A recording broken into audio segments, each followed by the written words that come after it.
Okay, noting that it is 7 p.m. on January 17th, 2024, I'll call the Board of Health meeting to order. We have a quorum present. So since it's a virtual meeting, first we'll go around and we'll just announce who is present. So Daryl Beardsley, present. Julie Dreyfus, present. Diana Hook, present. Okay, and try to remember to have Rebecca announce herself. She arrives and Matt Beavers will not be able to attend this evening. So I don't believe, does anyone have anything that they want to add to the agenda that wasn't anticipated by the chair 48 hours in advance? Okay, so we don't need to do that. We have no variance hearings this evening, but we do have these items of business. Since Tom Curran is here, our food and camp inspector, I think we should take those issues first. And there's quite a few here. Of course, we're in the beginning of a new year, so lots of things for permit renewals. Do you want to highlight anything for us out of these? I know one of the things certainly is the water quality issues, and I think Mark can speak to some of that. Yeah, Hi. Before you, hi everyone. Before you get going on the actual approvals, I spoke to Tom today, as well as I spoke to the lab consultant from Whitewater. I would say the Whitewater representative. And what he told me, and I shared this with Tom, is that the testing has shown both tetrahydrofurane and acetone, not just in our samples that we're seeing from this lab named as Net Lab, but also in Hopkinton, showing up in the results that he's testing for in that town as well.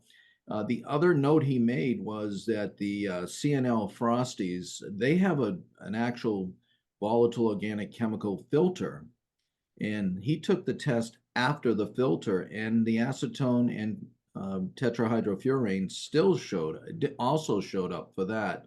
So I don't know if the lab will state that they're seeing lab contamination, but in his belief, it is from the lab. It's definitely not from the sources. So that may help with your decision on the permits tonight. Okay, also, yeah, I did a little checking, and right now the Mass DEP Office of Research and Standards only has guidelines for acetone and tetrahydrofuran. So, and both of the results were above those guidelines, but they are guidelines at the moment. Doesn't mean that they're not important, because they only do guidelines for things that there's enough evidence that there could be health impacts. So it's not a trivial matter, but part of it also depends. Some of these chemicals, they assume exposures would not only be through drinking water. So I think that's perhaps that's at least one of the reasons that it ends up as a guideline rather than as a standard. Okay, so it sounds like for now, given what they're thinking about, sort of, I don't want to say unanimity across their testing, but that it's those two specific items are showing up where it had not appeared before. It certainly makes it seem like there might be another factor. And once they clear that up, if it turns out that they stand behind those results, then maybe we will revisit this idea. But for now, it seems like it's a little tough to try to figure out if it's something that's appropriate to pursue any further. So, does anyone else have any particular thoughts about that? No, I do have a follow-up question, though. And Mark, I don't know if this is something you can tell me. That I'm trying to understand kind of the timeline for hearing back from the lab about potential contamination. Is that something we would know about? They would be able to give us an answer in a month, in 2 months? I would hope within next week we'll hear back one way or the other. Perfect. In other cases, labs do not like to indicate that they're at fault, not in these cases, but in other cases too. We've seen an issue at another house that is a new house that was, well, a renovated house, and the lab won't come out and say that they're causing the contamination, and that has been the case in other past issues. So hopefully we'll know in a week or so if they're willing to do that. If not, the information that Whitewater gave me today was very helpful, and I think that will at least help guide us. You know, why would places in Hopkinton be getting the same results? And this is never shown before. And why would it show up at a place that filters for volatiles? So, you know, I think there's enough information that we probably can go by that information. Thank Yeah. you. Okay, some other options too might be whether the lab keeps a retain, because often if they have enough sample to run a test, they will hold on to retains for a certain amount of time. So if they still have retains of those sampling events, that's an option, is retesting. But if it was contaminated by the handler, say, or the person collecting the sample, then that might not be what it is. And then whether they would offer a retesting option at their expense, which might be more inspirational for those who have received these results. So, Yeah. And just not an entire sample, but just for the volatile portion. So maybe Whitewater could let us know if that would be an option too, next time you speak. Yeah, I'll be glad to call him back and ask if that's a possibility as well. Okay. All right. Okay, so, back to you, Tom, so to speak. Well, thank you, Mark, for that insight. And I kind of looked at, I think I read that same guidance you might have looked up, Daryl. And it did say that although it's a natural occurring substance acetone anyways, it usually is, when it's detected, it's from a human source. So whether that be a margin of error or what have you, but I'm sure Mark will get to the bottom of that. And I thank you again for that insight. And as far as the food permits go, I do want to inform the board that I believe, and Ellen can clarify, that Heritage still has an outstanding fine. I don't know how we wanted to approach that. Yes, that's correct. Yeah, we need to think about how we, well, have we notified them that that's still outstanding? Yes, and Okay. actually, Jen had told Jean that she would be bringing a check down like within the next day, and she hasn't. And this was like a week and a half ago. Okay. All right. So another reminder at minimum, and I don't know if we can check with options for enforcing this kind of thing. I know there was discussion within the town in the past about mechanisms for doing that. It's a small amount compared to, liens, I believe, was one option, but that seems a little dramatic for a relatively small fine. But okay, so if Jean could send out another reminder, or you, Ellen, that would be good. Yeah. And maybe Ellen, you or I should send a note to the town administrator asking about recommendations for how we might get this fine paid. Not fine, appropriate fees, charging of appropriate fees, really. Yeah. Okay. Okay. Okay, any other things of particular note? I see we have quite a number with sodium. I guess Sunshine stands out as being on Framingham town water, so we wouldn't have water results for that. Al Fresco recently passed all requirements and met Mark's criteria for the septic. I was able to verify that they made the last few corrections. They emailed me some photos of the indirect waste drain they had to install in the produce washing sink, and then some wall materials they had to finish in the walk-in cooler there. Jag Home Bakery, I still have to schedule an inspection. I wasn't able to do a pre-op inspection last year when they initially applied. Had some emails back and forth, so I'm still trying to schedule that. Okay, but are you recommending that we still issue the permit and then, Yeah, conditional issuance pending a past inspection. okay.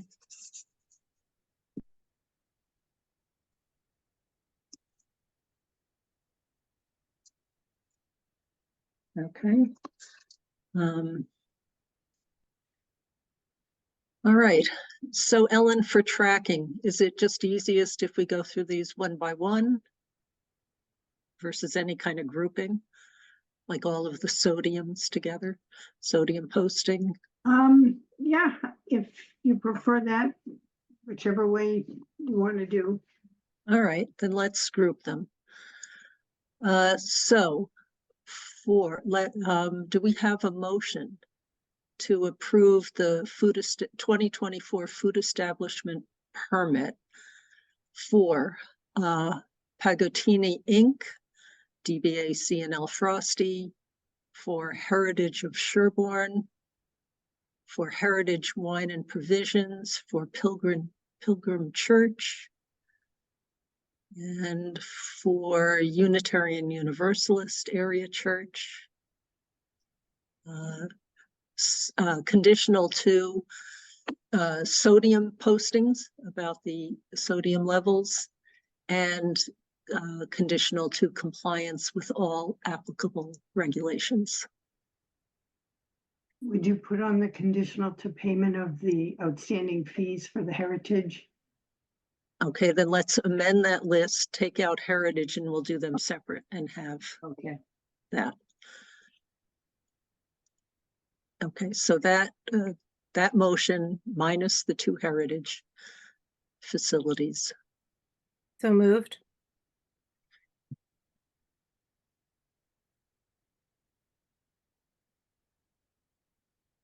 Anyone like to second? I'm sorry, I muted myself so you wouldn't hear me coughing and I forgot. And Second. I also had technical, I'm happy to second. Okay. All right. Any further discussion? Hearing none. Julie Dreyfus, aye. Diana Hook, aye. Rebecca Honeywell, aye. And Daryl Beardsley, aye. Okay, do we have a motion to issue the 2024 food establishment permit for Heritage of Sherborn and Heritage Wine and Provisions, conditional to posting of about sodium levels, conditional to compliance with all applicable regulations, and conditional to payment of the outstanding fees? So moved. Seconded. Any other discussion? Hearing none? Julie Dreyfus, aye. Diana Hook, aye. Rebecca Honeywell, aye. Daryl Beardsley, aye. Do we have a motion to approve the 2024 food establishment permits for Pine Hill Elementary School, Sweet Meadow Feed and Grain, Alfresco, Jag Bakery, and Cousins Maine Lobster? And I think that, oh wait, that's a mobile. Back up, minus Cousins Maine Lobster. And Okay. are you going to pick out Jag Bakery too, because it's that one's going to be conditional to passing inspection. Oh yeah, yep, okay. And minus that one as well.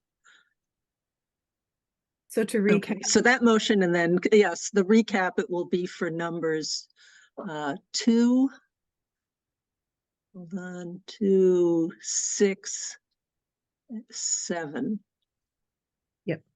so moved. and actually Sunshine Farm, Oh, yeah. Okay. Yep. 2, 6, 7, and 8. Conditional to compliance with all applicable regulations. So moved. Seconded. Any further discussion? Hearing none? Julie Dreyfus, I. Diana Hook, aye. You're on mute, Rebecca. Rebecca Honeywell, I. Rebecca Darrell Honeywell, Beard. I. Okay, and Darrell Beardsley, aye. Okay, now we have, let's see, we've done that, done that. I think you're on to not. Jag Bakery. So do we have a motion to approve the 2024 food establishment permit for Jag Bakery, conditional to completion, what was that? Pending past inspection and conditional to compliance with all applicable regulations. So moved. Seconded. Any further discussion? Hearing none? Julie Dreyfus, I. Diana Hook, aye. Rebecca Honeywell, I. Darrell Beardsley, aye.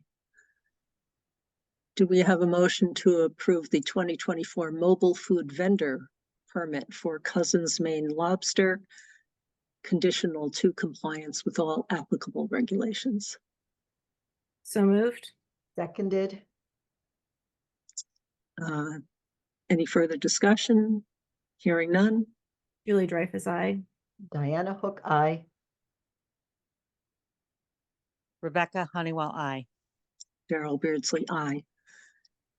So actually, I'm assuming then LJM, I wasn't thinking about this before, LJM Hospitality for Heritage should have the same condition regarding the fee payment, correct? Yes. Okay. All right. So do we have a motion to approve the 2024 catering permit for LJM Hospitality, DBA Heritage of Sherborn, conditional to payment of the outstanding fees and compliance with all applicable regulations? So moved. Seconded. Any further discussion? Hearing none? Julie Dreyfus, I. Diana Hook, aye. Rebecca Honeywell, I. Darrell Beardsley, aye. And do we have a motion to approve the 2024 ice cream manufacturing permit for Pagatini Inc., DBA CNL Frosty, conditional to compliance with all applicable regulations? So moved. I'm sorry, there is discussion. Do they require a sodium posting? Is it man? This is for their ice cream manufacturing permit. So it's in the that the sodium posting is in CNL Frosty, so it would be in the same. Okay. Okay, thank you. Thank you, Ellen. Okay, so moved. Seconded. Okay, any other discussion? Hearing none? Julie Dreyfus, I. Diana Hook, aye. Rebecca Honeywell, I. Darrell Beardsley, aye. Okay, did we miss any? Don't think so. I have them all checked off. Yeah, I think they're good. Okay. All right. So Tom, any other, I think we've covered your issues. Is that Yes, correct? I believe that's all I had. It's okay. Good, then we will, thank you for being here. I noticed, just as an aside that, We did the Unitarian Church, right? yep, Yes. under the sodium ones, that there's Okay. some software difficulties for the food inspection programs on the iPad. Is that Oh, correct? yes, I was out tonight on its inaugural run, if you will, and I noticed I wasn't able to embed pictures in the app, but I was able to upload them from the camera roll of the iPad, which was kind of Mhm. strange. So I have an email out to them for support on that, and we'll see. He's usually pretty good, Ed Blank, about Mhm. repairing those issues. So I'll keep you posted on how I make out with that. Okay, great. Okay, good. I think that's it, and thank you very much. Thanks, Oh, Tom. thank you. Thank you, everybody. Have a good night. Okay, so Diana, I see your hand up. Yes, I had a question with respect to the 2024 permits. When do the 2023 permits expire? I'll let Ellen explain that because there's a whole system of Yeah. how they do permits and what's typically been done, so. Yeah, Gene sends renewal letters on or around November 1st. Just with a renewal application and the instructions for the water testing. All of the food permits expire December 31st. Regardless of when they were issued. If a new food establishment applied for a permit in June and they received it, that permit would still expire December 31st of that year. And then the regulations state that the water test sample has to be taken in the months of, I think it's November and December. And so some establishments might wait until mid-December. They might not get their water test. The board has always allowed until February 1st for the renewal permit application to come in and be reviewed and approved. So once February 1st comes, then they're considered late. Does that answer your question? Well, thank you. I was just wondering when the Heritage would actually pay you. And so I figured that it sounds like it'll be February 1st. Well, they've paid for their permit application, just not for the fees. re-inspections from last year. Yes. So we'll see. Okay, Thank you. all right. So next up, I'd like to take Farm Road Homes and Greenwood Homes because Mr. Murchison is here and has alerted us that he has another commitment at 7:45. So Thank you, Daryl. I appreciate it. you're welcome. All right, so we met with ZBA last night. We did have actually the same quorum that we have here tonight. So I don't know how much more we need to go over that since we covered it at the meeting last night. But Mark, I just one thing I want to check in is, have you heard any news about the additional soil testing results or additional information, particularly for Farm Road? At this point, I have not.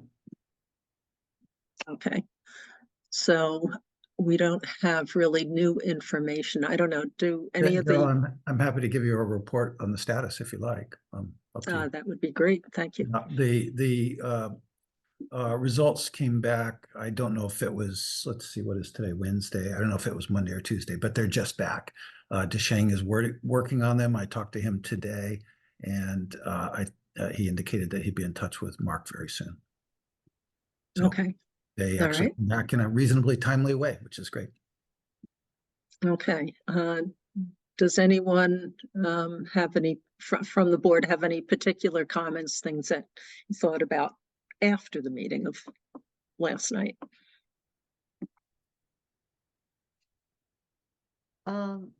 Yes. Where am I? Yep, go ahead, Diana. Yes, I had been wondering, we had, looking back on my notes, I saw that we had discussed an environmental health impact report, and I was wondering what was up.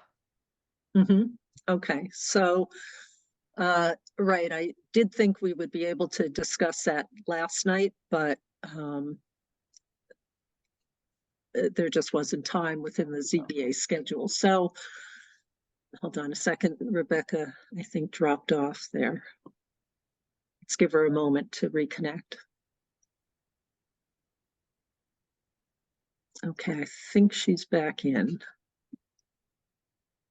It looks like she's fully connected. Okay.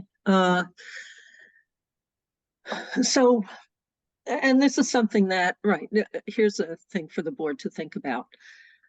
The EHIR requirements, among them include something that would essentially be the nitrogen loading analysis that I believe, Bob, you and your team are planning to do. You've stated that you would be doing that. So they're working on it as we speak, and I expect it for you. I don't know if it'll be before the end of the week, but very soon. But so actually, probably next week, Daryl. Sorry. Okay, that's good. So I view those as fungible, possibly, pending what the analysis looks like when it comes in. So I don't know what else to say about that, because they're very similar. When we set up the EHIR requirement, we actually reference the same types of methods that are referenced by Title V, and that was purposeful. So because it just had alignment with what the state was doing. So therefore, it may not be necessary for us to pursue something separately. Daryl, so if I could just make one quick comment on that, that I think would be helpful to you all, is that I went through with Deshang your regulations, and specifically went through all of the items that are required in an EHIR. And I believe that once we get you the nitrogen report next week, that we will have provided everything listed in the EHIR requirements. So while we haven't given you a book that has the title EHIR on it, I believe we've kind of complied with your requirements for information. And if that's not so, I'd certainly be open to hearing from you about something specific. And you know, if it's not an unreasonable burden on the project, we can discuss it. We're looking to give you all the information we can. We recognize this is a big, complicated project. So.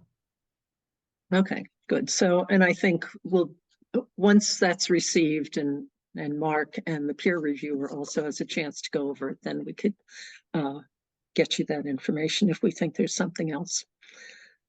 So, so that might be,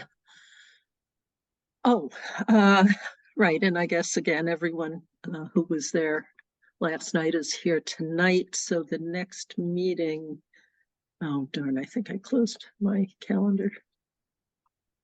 February 5th for the ZBA. Yes. Yes, it's 7 p.m. is the continuation of that. So, and we will not have a meeting before then. So I'm envisioning that we might need, depending on, again, when the information comes in, what the timing is of reviewing by the health agent and the peer reviewer, because it's a really busy time of year for the agent. And so we have quite a queue of things going on at the moment. So that does complicate things. But, you know, it could be possible that I'll ask that we try to have another meeting fit in, not on our usual schedule, and we could try and limit it to these projects as needed. So, but more on that pending, again, the scheduling of the information coming in. So, are we done? Anyone? Diane, I see your hand up. Is that about? Oh, no. Okay. Sorry, I clicked on the wrong. There we go. Daryl. Okay, that's fine. Yes. Daryl, Would it be appropriate? I see a number of folks on the call. I don't know if they had any questions. Oh, yeah, that's a good idea. Are there any other comments or questions on these two projects by anyone who's in attendance?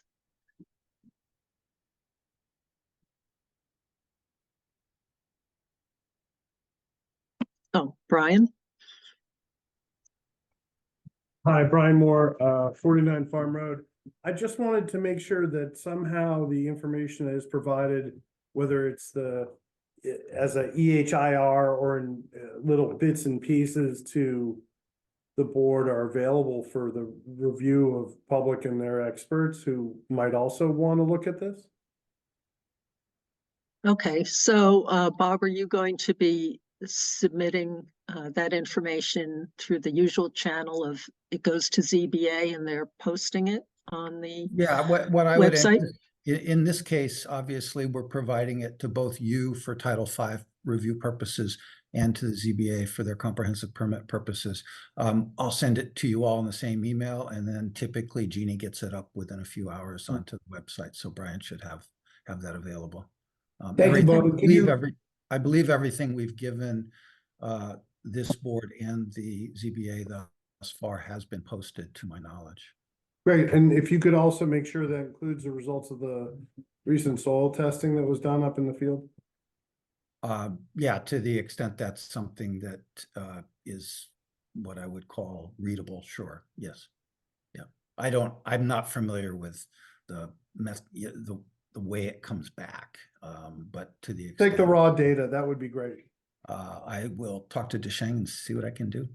Thank you very much, appreciate it, Bob. Absolutely. Daryl, if you're done, I'm Yes. happy to take any other questions, but if you're done, I have one quick question I would love Okay. ask you all, and that is I know at the meeting 2 weeks ago, Mark had kind of listed off a few comments. I remember one really minor one, which was labeling on the 53 Farm Road and 55 Farm Road property, which obviously we can do that. But I guess I would ask we haven't gotten anything in writing in terms of comments, or I think Mark calls it a deficiency letter.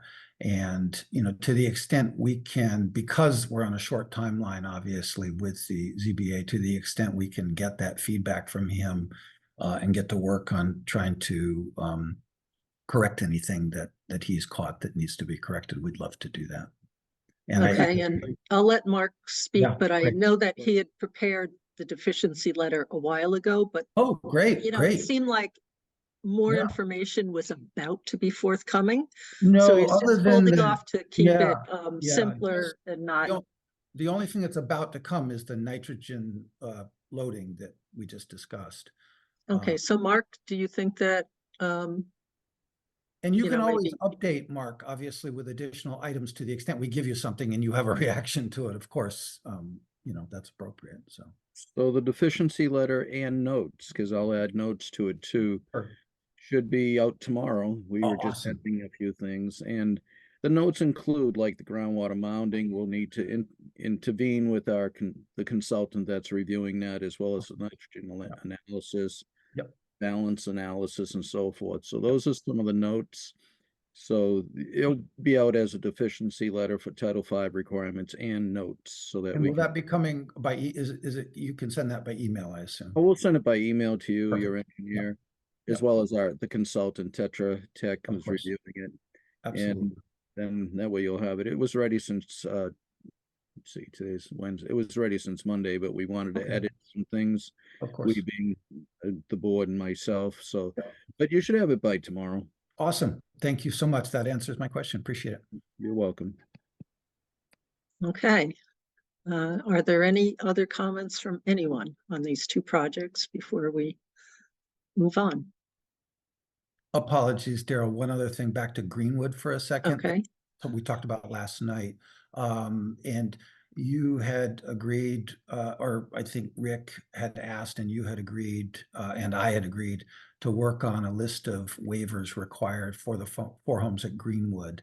And I'm getting going on working on that tomorrow, and I would love to, compare notes with, I don't know if you want to assign Mark to work on that. Yeah, Mark has already been doing that, so. Perfect, perfect. Okay, And Mark will talk about, what works, whether you just exchange lists or have a phone call or meet with DeShang, I don't know, which Yeah. we'll figure out just Sure. timing schedules and all the rest, what seems easiest. Yeah. Makes sense. Thank you. perfect. Okay, thank you. Okay.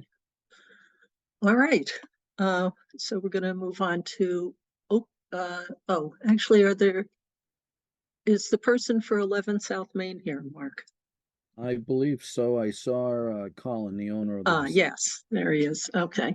And All I right. unfortunately didn't get his email till later today on the status of Whitewater reviewing the 1 meter reading that I saw, but I did ask that they have Whitewater put on their letterhead the days they read the meter for within a year or more if they have.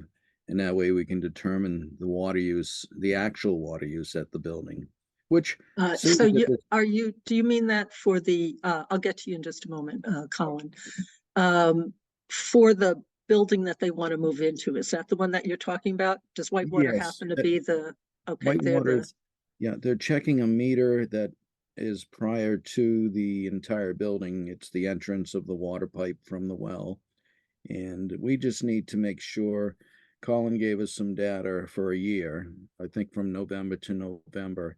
I just need to make sure I have Whitewater's readings on their letterhead. It was on a report he submitted, but it was attached to Colin, you don't have to submit the bill. That's your business, but it was on an invoice, but the actual pump reading was on a form that Whitewater uses. So if I can see previous forms from, say, last year in November, 2 years ago in November, that would be helpful to determine the water meter readings that Colin has provided to me in his email. So, so do you need it for each month for a whole year, or just a November for sequential years? yeah, it would be helpful to have it as many meter readings as they took.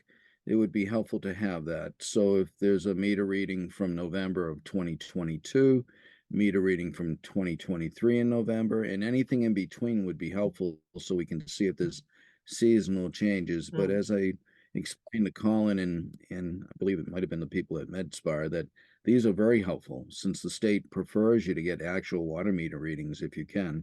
And in a way, this will be helpful to the applicant. So that's all important. Just so the board knows, MedSpar, we still have the data of determining their flow based on previous meter readings and so forth. And even those varied. We had variations from, I think, 60 gallons average to more than 250. So it's good to see as many water meter readings as we can get. Yeah, right. So I went through the ones here, and part of the reason I was asking is that these were, they covered different periods. They were usually covering a quarter of a year, 3 months. Yes. And I got something like 200 gallons a month and up to 400 gallons a month, roughly, for these facilities. But it also kind of begged the question of whether and this one was just for 1 month at 200 gallons a month. Is there any kind of seasonal variation? Like, are these months truly representative of all the months in a year? So I don't know what's been done in the past. Yeah, this is the first time we've done a multiple use building. So I'd suggest as much information as they can provide will be helpful. The MedSpar plan, unfortunately, they don't have the opportunity of having a water meter reading from the present building because they're not there. So we have to use what they've been providing. And my data shows it is quite a range, depending on what time of year.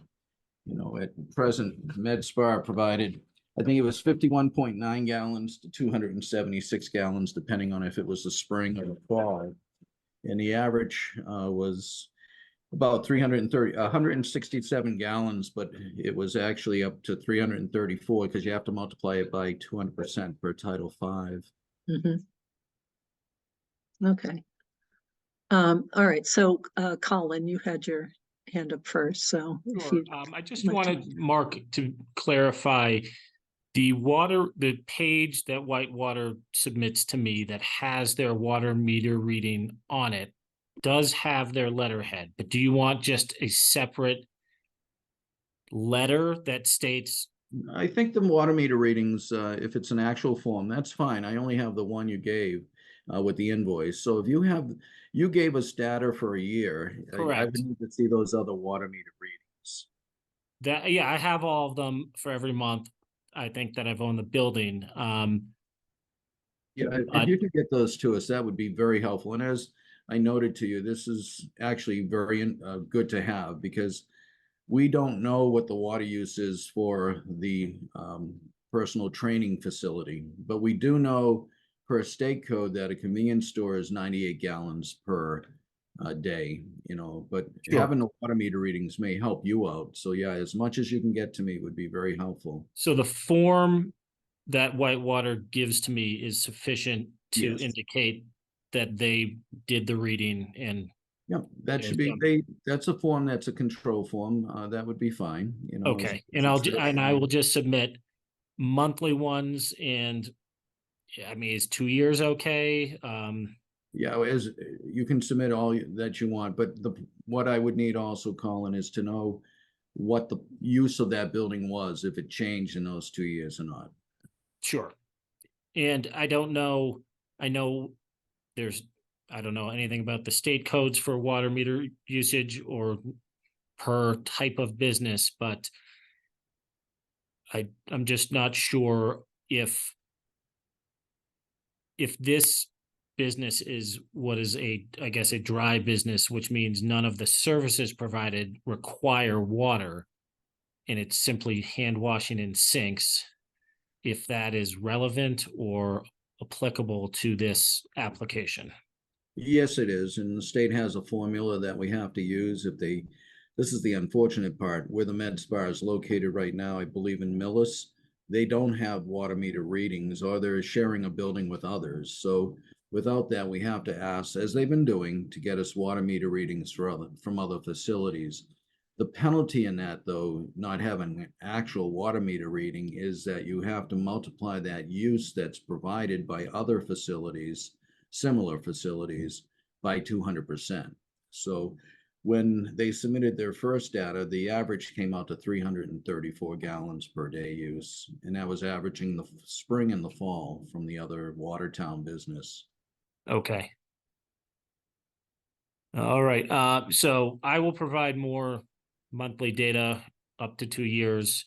Is there anything else that the business owner can provide to?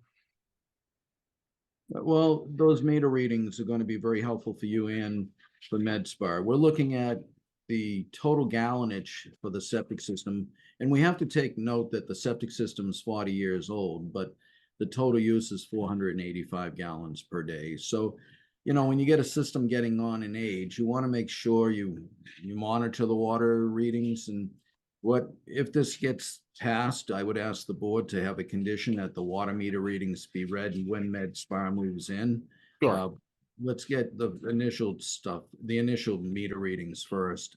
So the initial meter readings that I provided, did you go through and determine? Yep, I did. That was a very low amount. It was like 26 gallons per day use for the Okay. present building there. Right. And it obviously is different from if, I suppose the convenience store isn't using the water as much as a regular convenience store may.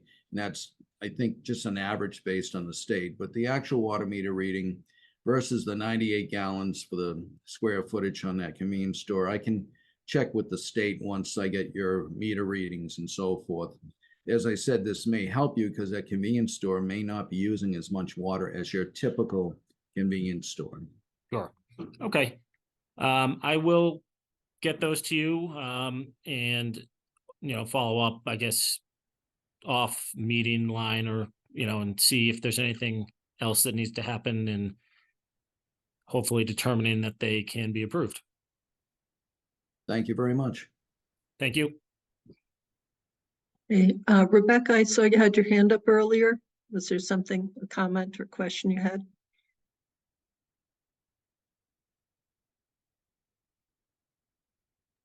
I can't hear Rebecca.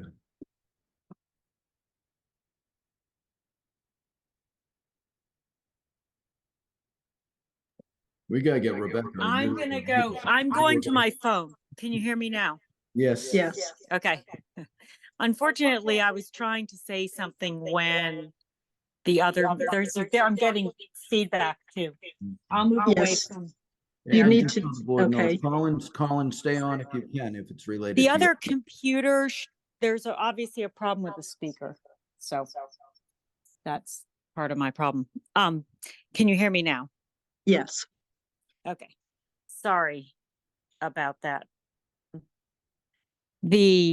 I was trying to ask a question when Mr. Murchison was still there, because I have a question about the history of that lot, and Mark did provide some old numbers for me, but I am not I would love to hear your thoughts on what you learned about the history, because I also had a conversation with the developer who used to own that land about 15, 18 years ago. Rebecca, the one thing I don't want to, maybe I we just could want to address this. understand the science, and I was wondering if there's a way to do that before the next hearing. Is that something that you'd rather do not in a public meeting, or is that something that I No, should we work could with Mark do on? it in a public meeting. I just would have liked it. Right. You can always interject, just for board members. You don't have But to you couldn't raise your hear me. hand all the time. You couldn't Because he hear was me. there Yeah. and now he's not here. Yeah. And I would rather that he had a chance to hear the question, the discussion, which is while he Right. was there. So, Because it was asked last night at the meeting by a butter, and it was ignored. No answer was given. And I actually am very interested to know the history of the lot, because okay, then let's make that an agenda item for the next meeting. that would be great. Okay, Okay. that would be helpful. Thank you. Okay. All right. So back to 11 South Main. So Mark, it sounds like the additional water meter readings would help. Yes. The readings over to showing, it looks like they provided more information of other representative businesses. Again, it would be nice to know, or maybe you've already been working out, how do you take that data, or do you average across them, and they're covering different periods, and somehow that makes up for not a whole year of data for any one of them. I noted that two of them had, I guess, a laundry washing machine on site, and maybe that's being used and that's affecting it. And are they planning that? Yes or no? I don't know what the what the footprint is for those businesses relative to the one that will be here in Sherborn. And that didn't, they were similar across the three examples. And I can't say that the water use correlated so strongly with the square footage in terms of which. Yeah, and the other question too would be, are there other uses for that building outside of the med spa, or are they taking up the final space? And they may be taking up the final space, but those questions, and Colin's still here, he might know. But Okay. those are the things, as I told Colin, having those actual water meter readings will make a big difference in the final decision, because we're basing on actual use at that building at 11 South Main. The issue is determining the med spas flow. And unfortunately, right now, using the Watertown facility, it's averaging 334 gallons per day. When you take the spring average, this fall average, put those together, divide it by 2, and then add the 200%. And so we're getting close to, if the water meter readings are, say, 25 gallons a day, then there's a little comfort there from adding the med spa to 11 South Main Street. So again, it'll be helpful. And then I just have to ask the state, what do I do about the food establishment, the convenience store, which has a number within the Title V chart of 98 gallons per day? Do I use the actual water meter readings, or do I have to use the 98 gallons per day? The one that we don't have is the personal trainer. There's no data in Title V to indicate what a personal trainer's facility uses, but the actual water meter reading is going to be weighing very much into the final decision of the board, I believe. Mhm.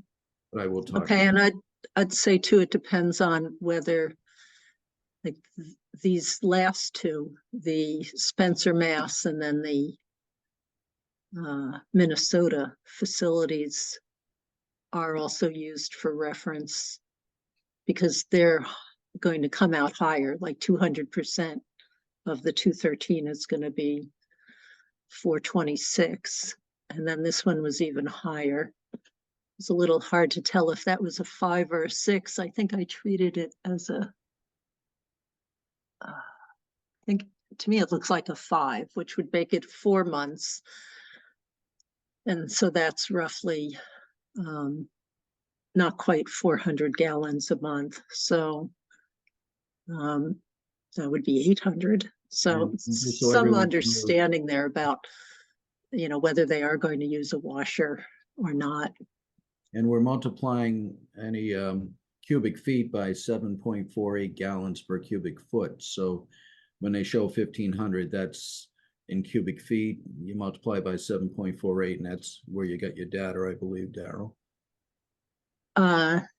Okay, I thought their usage was in gallons. Oh, on that one it is. I'm sorry. Oh, okay, all right. Okay, anyway, so I think there are a few more calculations to be done, it seems like. So let us know. Yeah, and the more they give us, the better off I think they're going to be. And again, the actual water meter readings is going to be a great aid for us to know what they're presently using at that building. Mhm. I think if it does get to the point of approval, I would ask the board put that condition, as I noted previously, that water meter readings be taken every quarter once the new building's in there, once the new business is in there, just so we can keep an eye on it to make sure that system isn't being taxed. That's not just for our benefit, but for their benefit as well. Right.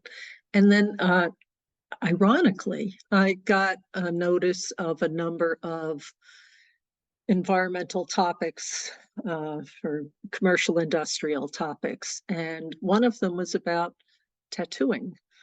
And again, I don't know how much overlap there is between what they do, the permanent cosmetic work, or permanent makeup. I forget what the terminology was.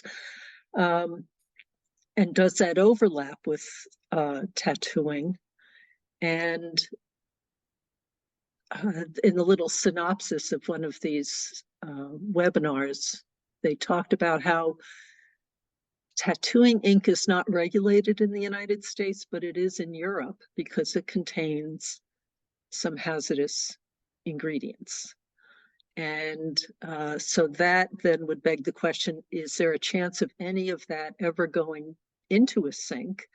And if so, that could cause trouble with both the performance of the septic tank, if, for example, the necessary bacteria are affected, and could it affect groundwater quality too? So, and whether they are going to need to set up some kind of provision so that Collins' septic system doesn't get negatively impacted.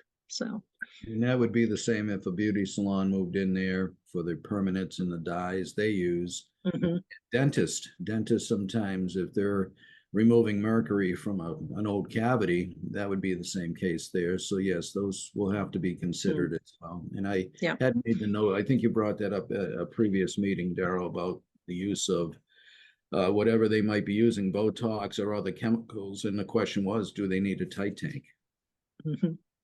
Yeah, and I know a little bit about this because there are a lot of hypersensitivity reactions that happen to the chromium and the different heavy metals that are used in the dyes for tattooing. But I think that this probably really technically is a tattoo, the permanent, some of these things. And so I think it's possible that because we have private well water, we might want to decide as a board whether these practices should just be lumped together with tattooing, because a lot of the materials do contain materials that have some hazards, not only for the water. So the waste probably would need to be, we should look into what the processes are in other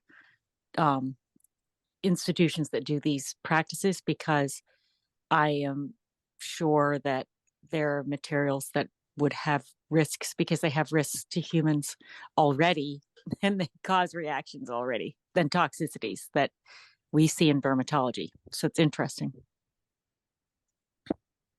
And so Mark has had experience dealing with that when we had the spa operating in town, and they had a tight tank for maybe not identical, but similar kinds of chemical issues and how to manage it. So it's really a question of how do they manage it.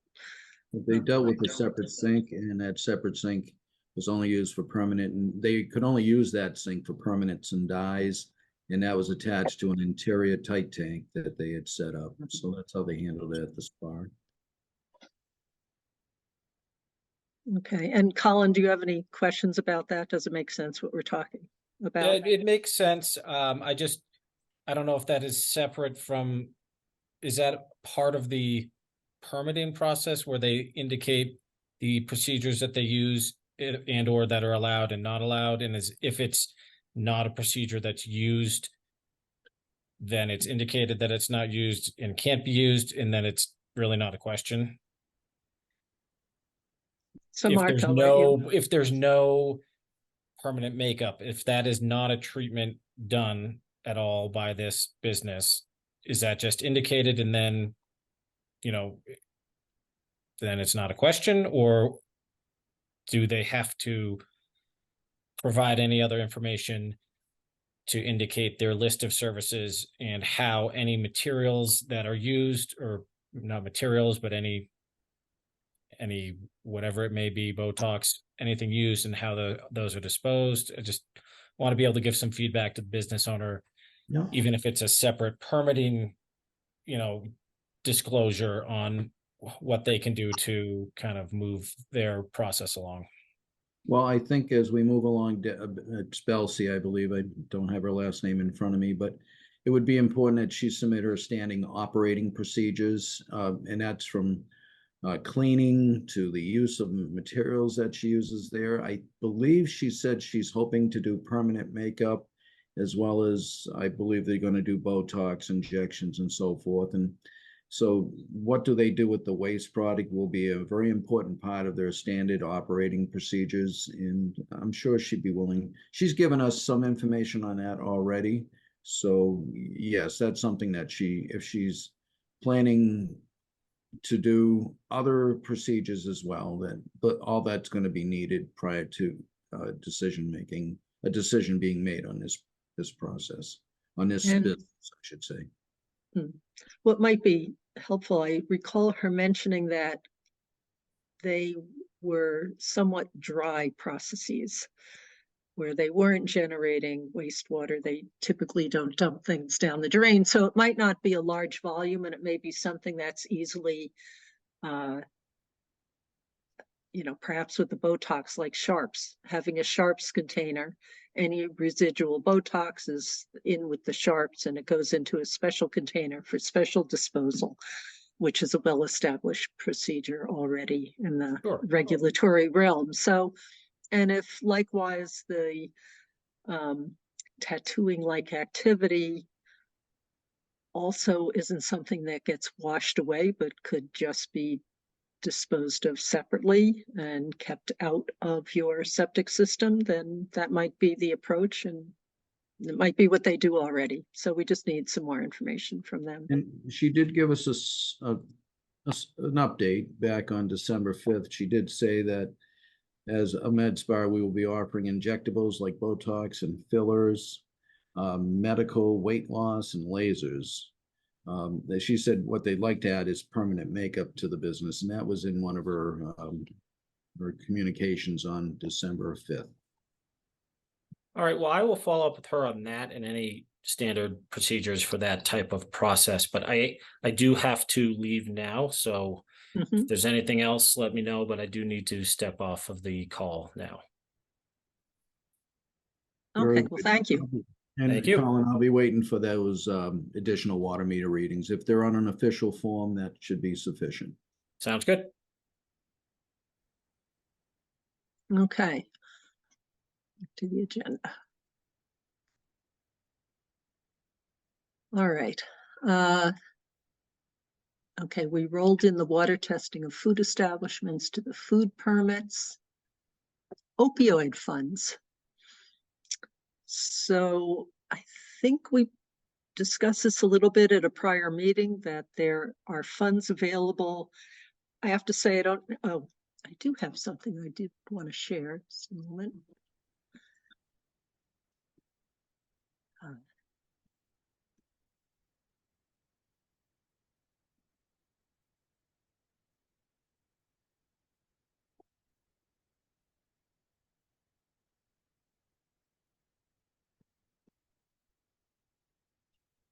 Okay, so Sherborn is, like all the other towns in the state, has received some money from the opioid settlements.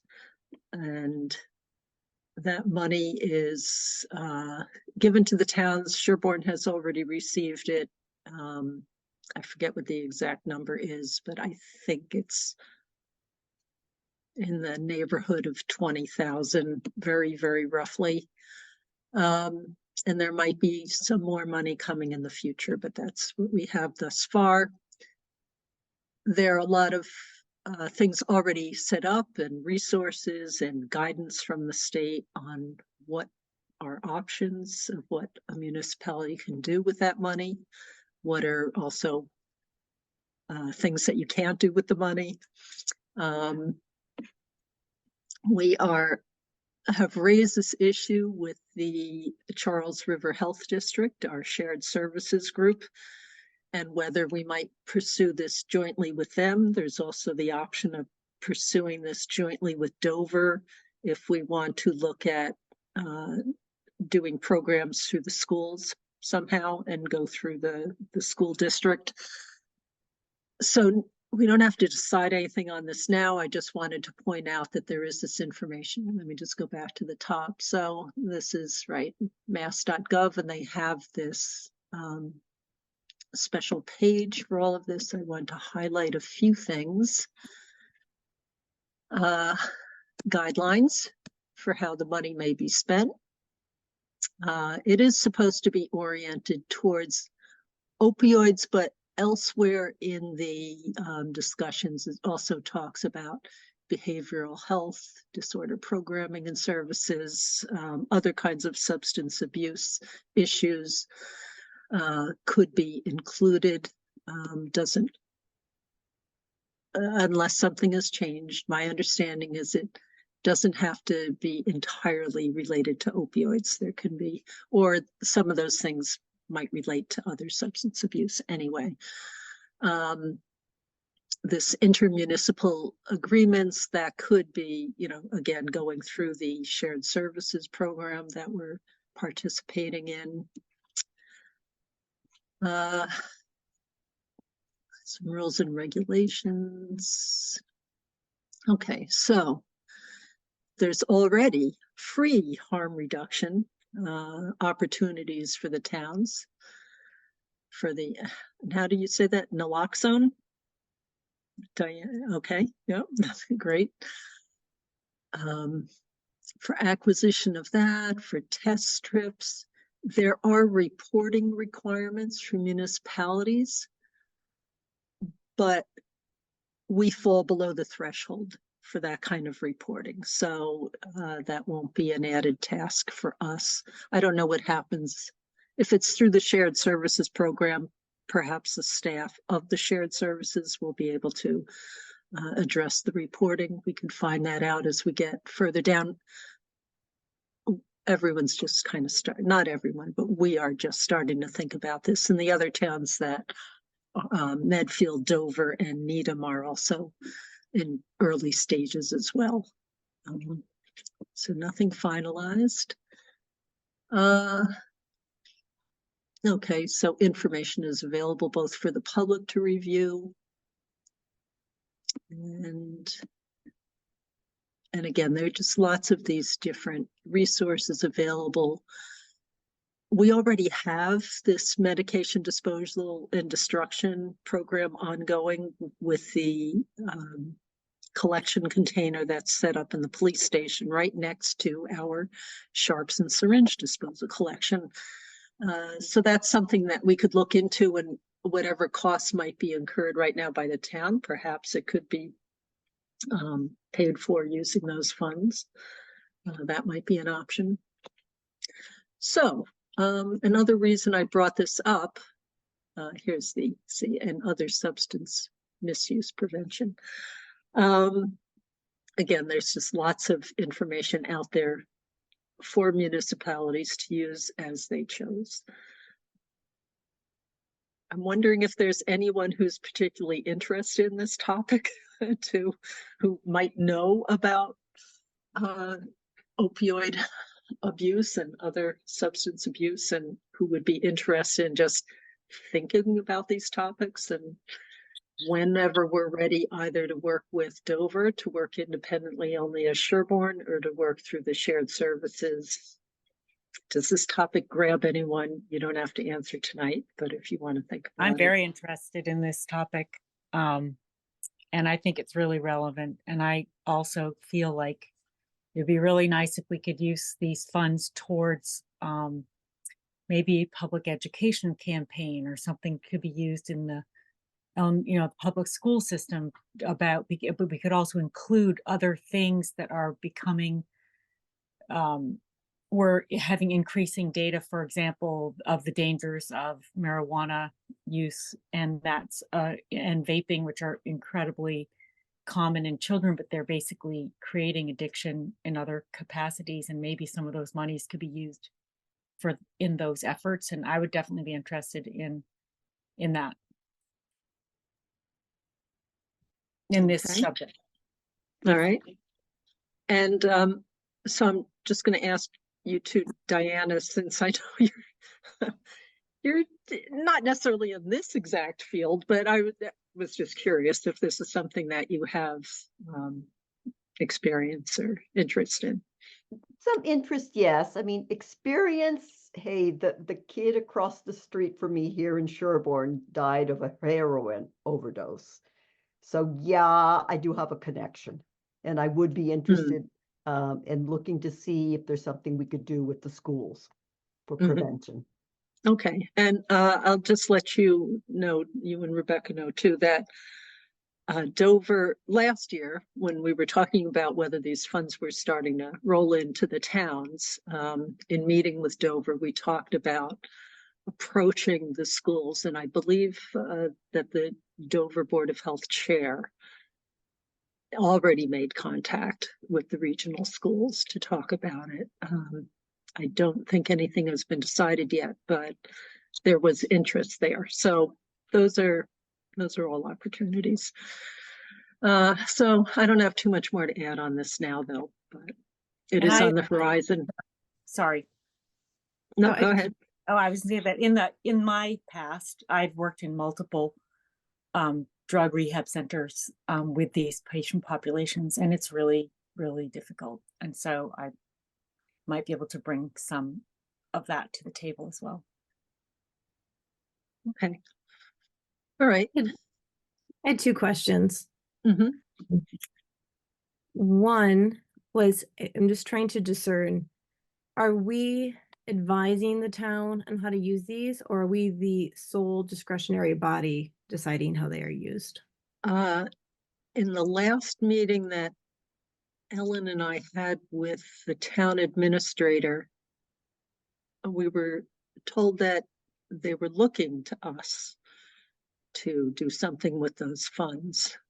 We had thought earlier it was being directed elsewhere, but so we will circle back with him to confirm that that's still the case, that we should be investigating it. And I don't see us doing it in a vacuum. I would want to work with the town because we also want input somehow from the town as to what are the specific issues for Sherborn. Yeah. And I don't know if that's going to involve a survey or some other kind of outreach, or maybe working with the police department and the emergency services through the fire department in town to understand what they see going on in town as issues, because we all just are plugged into different aspects of public health. That was exactly. I don't want to do it and just run off and do it without discussing it with others in town, no matter what. Completely agree. And and I also agree about reaching out to our emergency services to see if they have any thoughts. And then the kind of offhanded thought that I had is if there would be any potentially use to talking to Sue Kelleher at the COA, if there, I know that is not traditionally the kind of population that comes to our mind, but I would just be kind of curious to see if that is any kind of an issue that's come up across her desk. I think that's a great idea.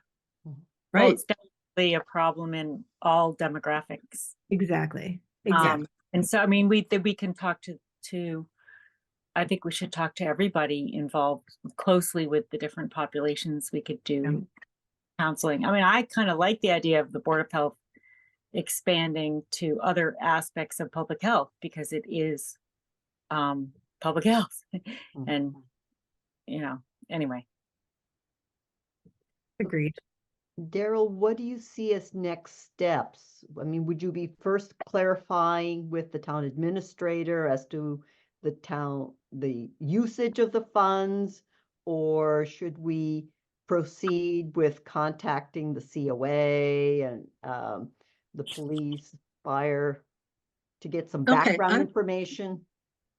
Let me first circle back with the town administrator and say, here's what our plan is to reach out. Maybe the first step, reach out to the other agencies in town that have some association with this. Maybe that even extends to churches, you know, in case they have groups who are helping people in their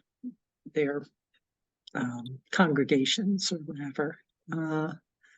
At the very least, there's a Narcotics Anonymous chapter meeting at all of the church, you know, each of the churches, or at least one of them. Right. And then I could also check with the Dover Board of Health, because actually I tried to do that before this meeting, but to just see where things might be in Dover.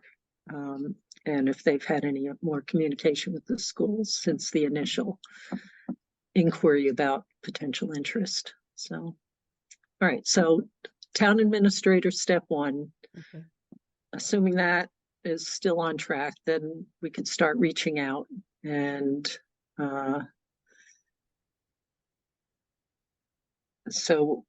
and should I let then Rebecca and Diana know about what I learned from the town administrator, or I'll ask Ellen to let everyone know, but I don't know if we want to have, I know I'm going to be focusing on the 40B projects for the next month at least. I mean, whatever's easiest for you. Okay, are you two okay if I send the wanna... information your way? Sure. I mean, if you want to have us, you know, just report back, or what do you want us to do? Well, if you're willing to, you know, reach out to police, fire, COA, and whoever else you can think of in town, once I clear that with the town administrator, then that would be great. Sure. And then you could report back to us whenever you're ready. So we could brainstorm and then get some ideas, and then maybe the board can decide how to prioritize those things. And if we have maybe we will have come up with a set of priorities ourselves by then, when we understand a little bit more about how these funds are restricted. Maybe there's a guideline or something which would Yeah, help us. well, and that's why I showed this page, because there are lots of things out there Mhm. of ideas, or maybe there are kind of prepackaged programs, or you see up there, toolkits and resources and training and clearinghouse. So When my kids were young, there was a group of parents, and I don't remember the name of what they called themselves, but they did a big marketing campaign for it to be in the school system, mhm. trying to sort of attack the sort of normalization of drug use that seemed to be creeping into the perception. There was a few groups were positive, DARE, and SAD for a while, but that was student led, and also social norming. Yeah, and I thought it was really effective and great. And I mean, if the board or if other interested individuals are enthusiastic, we could even maybe use some of the funds for something like that.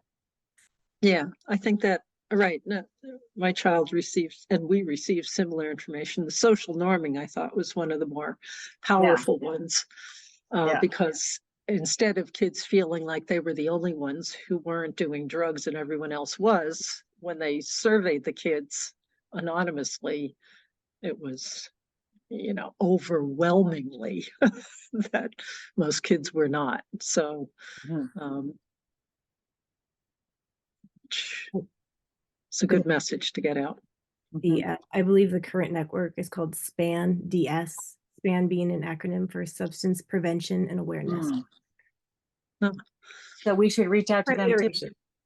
Yeah, that's right. And I think it might have been called that too, or at least that group existed then. Can't believe how old I am. Anyway. Okay. Kids ask you how old you are, because if they I'm not old. Kids are old. I don't know how they old. How they got old. I'm waiting for my kids to stop asking me how old I am. Okay. I know. Well, good news here. It looks like we just have 2 more items. Minutes for approval. So I had no comments on the December 6th and tiny comments on the 20th. So I don't know if anyone else had comments, but I would suggest a motion to approve the minutes for December 6th and December 20th as amended. I submitted to, So moved. I just had very, very minor edits. I sent one content change to Ellen for the 6th. And I will be honest, I've only read 2/3 of the way through the 20th, so I will abstain from those, because that's my problem. I have not actually read all of them. I'm almost done, but not there. When did the 20th come out? Was that just this week? Yes. Yes. Okay, so do we just want to vote on December 6th? Yes, since For I now? think That's only great 2 for of me. us. I'm only halfway through the 20th. I got the 6th, but I didn't go through the 20th, finished the 20th.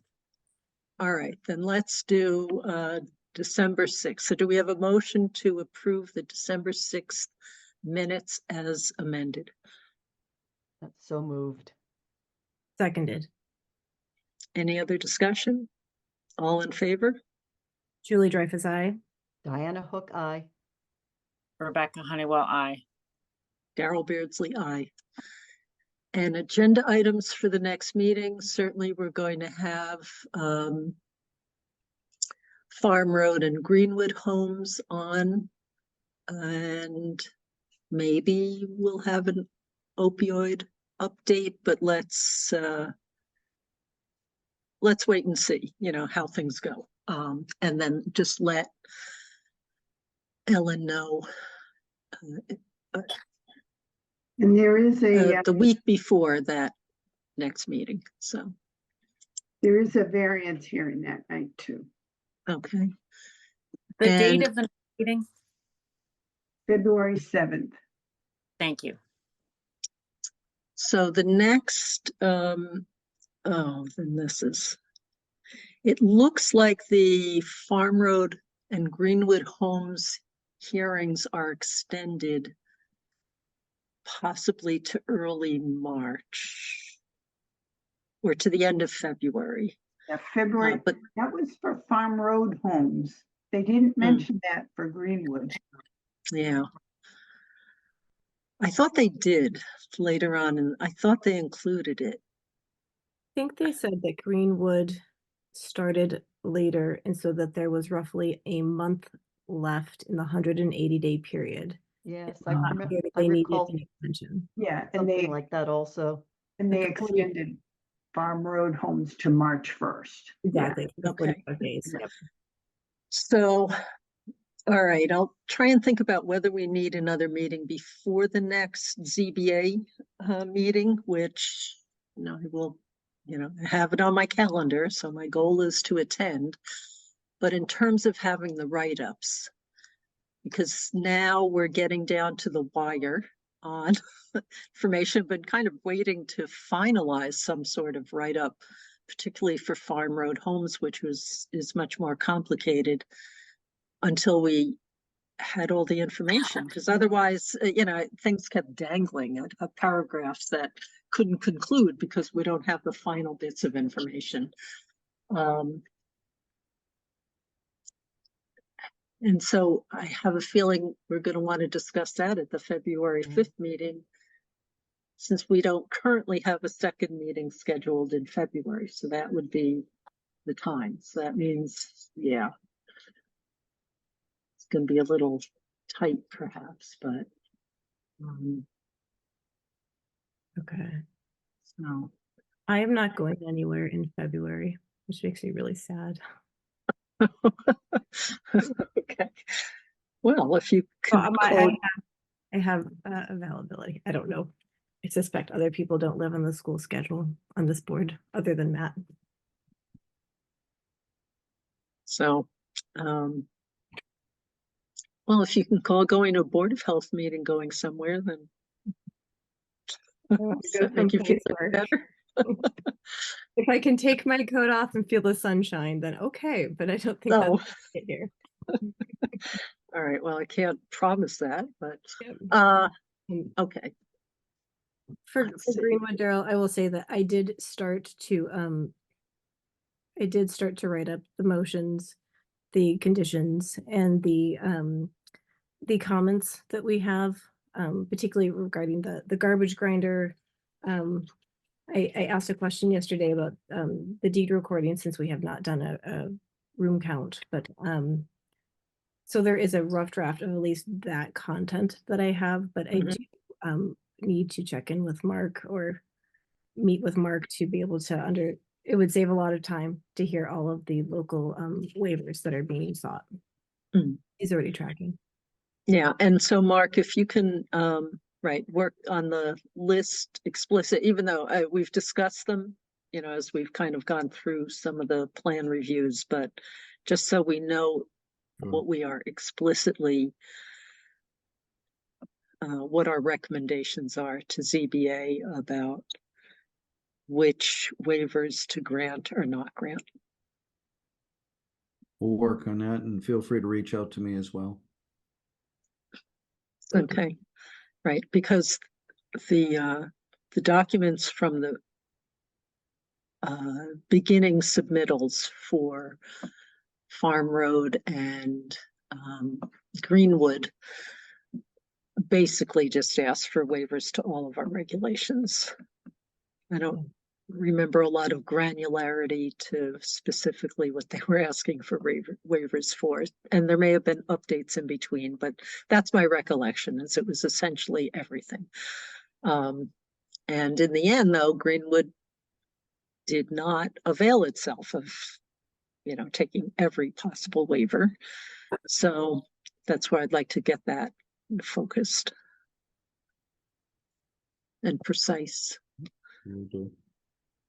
Okay. I'm sure there'll be some other interesting things to come up between now and our next meeting. So, do we have a motion to adjourn the meeting? So moved. Seconded. Hearing no discussion, I'm sure. Move ready to vote? Julie Dreyfus, aye. Diana Hook, aye. Rebecca Honeywell, aye. Daryl Beardsley, aye. Thanks, Hey, everybody. thank you, everyone. Have a good night, Right. everybody. You. Okay, good Night. night.